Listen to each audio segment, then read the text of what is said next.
నకిలీ ధృవీకరణ పత్రాలతో విదేశీయులకు భారత పౌరులుగా పాస్పోర్ట్లు ఇప్పించి గల్ఫ్ దేశాలకు పంపిన ముఠా గుట్టురట్టయింది. తెలంగాణ సిఐడి విభాగం ప్రాథమిక దర్యాప్తులో హైదరాబాద్, నిజామాబాద్, కరీంనగర్, జగిత్యాల, కోరుట్లలో జరిగిన దందాలో బహిర్గతమైంది. ఈ 92 మంది దేశం విడిచి వెళ్లకుండా లుకౌట్ నోటీసులు జారీ చేసింది సిఐడి.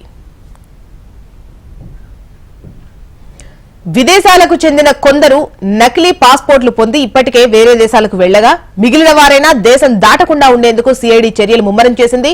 ఇందులో భాగంగానే దేశవ్యాప్తంగా అన్ని విమానాశ్రయాల్లోని అధికారులను అప్రమత్తం చేసి మిగిలిన వారు దేశం దాటకుండా నిఘా పెట్టింది. విజిటింగ్ వీసాలతో Thailand, Canada, Malaysia, Iraq, Dubai, Spain, France వెళ్లినట్లు వెల్లడించింది. ఆయా దేశాల్లో భారతీయ పౌరులుగా విదేశీయులు చలామణి అవుతున్నారని పేర్కొంది. జగిత్యాల, ఫలక్నుమాలోని చిరునామాలతో ఎక్కువగా పాస్పోర్ట్లను తీసుకున్నారని దర్యాప్తులో గుర్తించినట్లు తెలిపింది.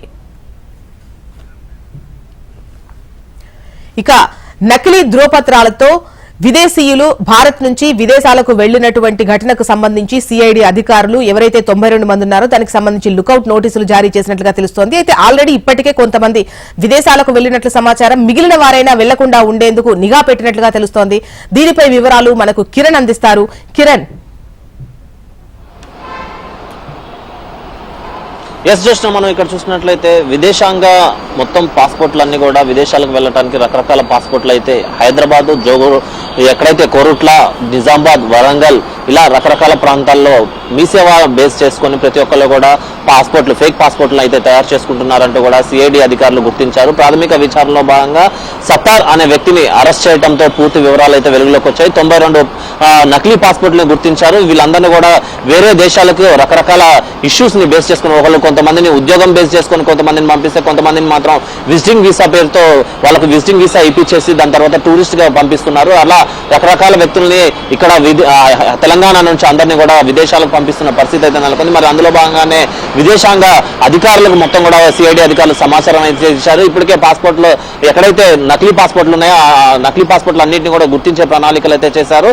నీలోఫర్ హాస్పిటల్ ని బేస్ చేసుకుని ఆధార్ కార్డులు, పాన్ కార్డులతో పాటు బర్త్ సర్టిఫికేట్లు అనేవి అప్లై చేసుకోవడం జరిగింది. మరి అప్లై చేసుకున్న బర్త్ సర్టిఫికేట్లు అన్నింటినీ కూడా గుర్తించారు. పూర్తి స్థాయిలో విదేశాలకు పంపించిన వాళ్ళ సంఖ్య మొత్తం కూడా ఇప్పటికే పెరిగిపోతున్న నేపథ్యంలో పూర్తిగా నకిలీ ధృవపత్రాలతో విదేశాలకు పంపిస్తున్నట్టుగా అధికారులు అయితే గుర్తించారు. మరి అందులో భాగంగానే కార్యాచరణ అయితే పూర్తి స్థాయిలో చేస్తున్న పరిస్థితి అయితే కనిపిస్తుంది. తెలంగాణలో హైదరాబాద్ ని బేస్ చేసుకుని అందరూ కూడా నకిలీ పత్రాలు తయారు చేసి 10th మెమో లేని వాళ్ళని కూడా 10th మెమో సృష్టించి వాళ్ళని విదేశాలకు పంపిస్తున్నారంటూ కూడా అధికారులు అయితే గుర్తించారు. మరి అందులో భాగంగానే సిఐడి అధికారులు దీనిపై సీరియస్ గా కసరత్తులు అయితే చేస్తున్నారు. ప్రతి ఒక్క జిల్లాల వారీగా ఎస్పీకి నోటీసులు అయితే జారీ చేశారు. ఎవరు కూడా ఇలా విదేశాలకు వెళ్ళడానికి పాస్పోర్ట్లు అప్లై చేసిన వాళ్ళందరూ కూడా ఫేక్ పాస్పోర్ట్లు అప్లై చేస్తే వారిని విచారించి పూర్తి సమాచారం సేకరించే విధంగా ప్రణాళికలు చేయాలా.